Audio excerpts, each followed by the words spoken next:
How's it going? Welcome to the brand new feature, the Carolina Blue Zone. We're going to be bringing you this all year long. My name is Jones Angel. I am joined by the foremost expert on Carolina football. That's Lee Pace. Lee's been covering the Tar Heels for 20 plus, gosh, longer than that, Lee. I'm making you younger than you really are. 30. Well, 30 plus years. Of course, he's our sideline reporter on the Tar Heel Sports Network as well. We're going to take some topics every single week that are important to the Tar Heels. Lee and I will discuss. We hope you have a good time and you can join us as we move through this venture this season. Lee, we're going to start where a lot of teams start.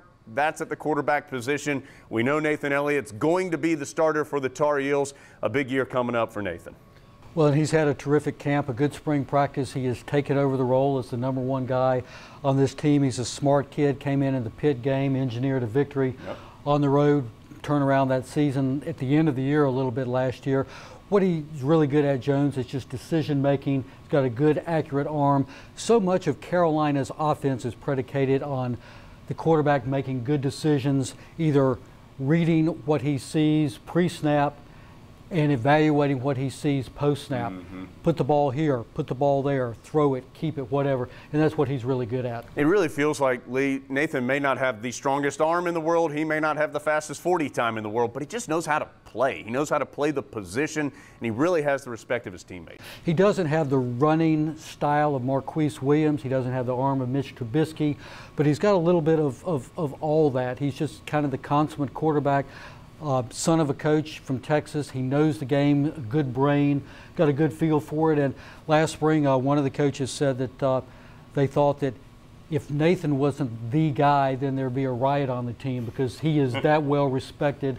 And Coach Kapilovic talked about a little skirmish on the sideline of the Miami game last year when Nate was in, and the way the players kind of bonded around him to protect him just show the kind of respect and affection that the team has for him. Backup quarterback spot, something to keep an eye on. Of course, Chaz Surratt is out for these first 4 games. A couple of young guys, and Cade Fortin and Jace Reuter battling it out for the backup spot. Lee, let's flip over to the defensive side of the ball. It feels like the strength is going to be along that defensive line where there is some experience, there is some talent. Feels like a big year for this front 4. They need to step up and lead this D.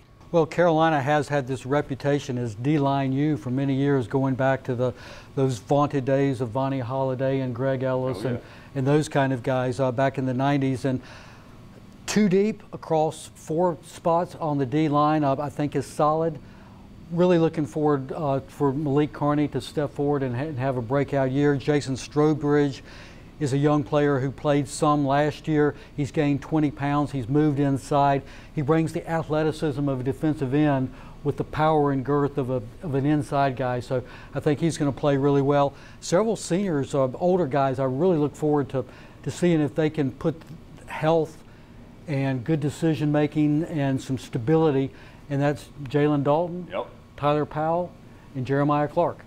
You know, Powell in particular, a versatile player, can play outside, can play inside, feels like somebody that could be very useful for the Tar Heels, particularly early in the year as they try to find their way. Also, Lee, a couple of young guys just to keep your ears and eyes open for, a guy like Zach Gill, Jalil Taylor, a true freshman, Jake Lawler, a redshirt freshman, some younger guys who we may start seeing and particular times, maybe not a ton of snaps, but a couple of snaps per game. Well, notice Jaleel Taylor in the mock game on Saturday running with the #2 at nose guard with the defensive tackles. He is 320 pounds. He is a very, very large.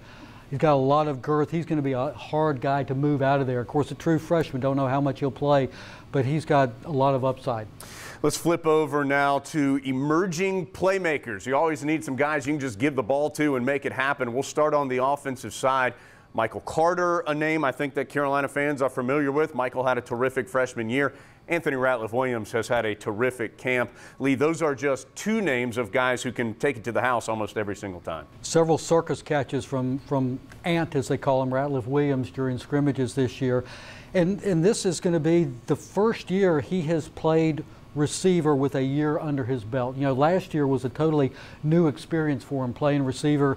Carolina had some offensive line, some protection, some quarterback problems. So even at that, he was able to make some incredible plays. But De'Ami Brown is a true freshman who's going to start at one of the wideout positions. It's great to have Carl Tucker back after being hurt last year.